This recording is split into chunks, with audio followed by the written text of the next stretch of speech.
Bonjour, je m'appelle Adélie, voici Léna, Liam et Mère.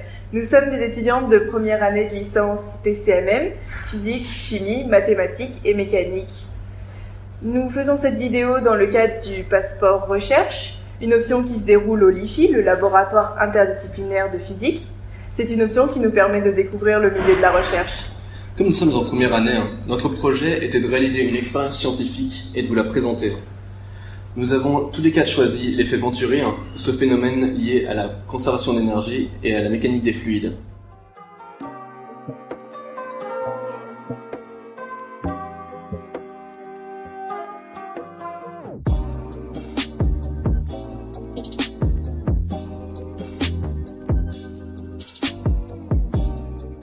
En effet, selon l'équation de Bernoulli, la relation suivante décrit la conservation de l'énergie par unité de volume, où en orange on retrouve l'énergie cinétique, en vert l'énergie liée aux forces de pression, et en bleu l'énergie potentielle de pesanteur. Les quantités individuelles peuvent varier tant que la somme reste constante le long d'une ligne de courant.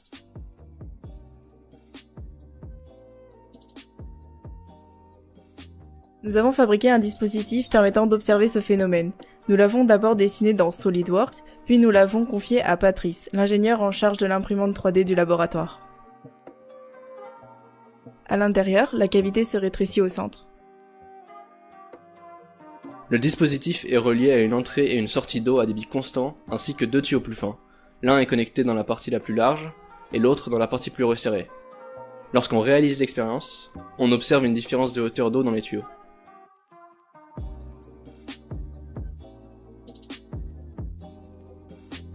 Revenons à notre équation.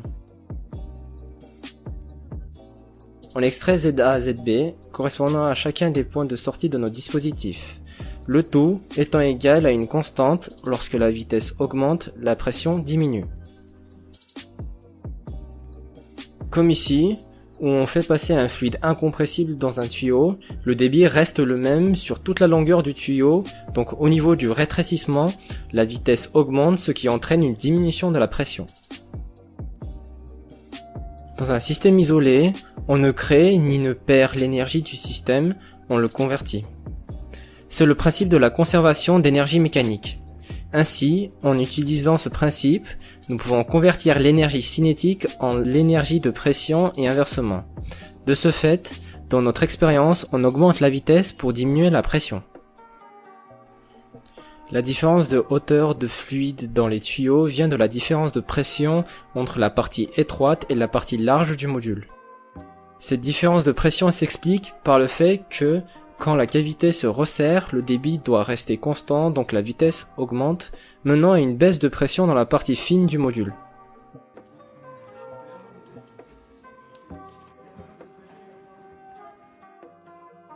L'effet Venturi, on le rencontre de partout.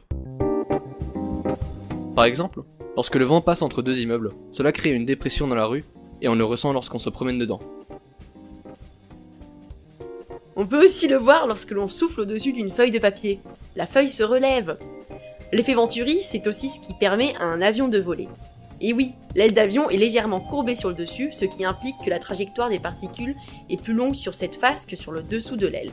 Le temps de parcours étant identique, la vitesse sur le dessus est plus grande et donc la pression plus faible, ce qui crée une différence de pression entre le dessous et le dessus de l'aile. Ainsi, l'avion est soulevé dans le ciel.